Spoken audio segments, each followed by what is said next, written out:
aja kakang rewel marang Gusti. Sing los Gusti Allah ki ora sare.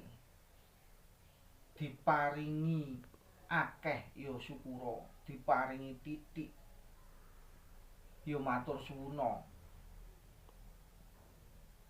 Mboten diparingi ya durung rejekine.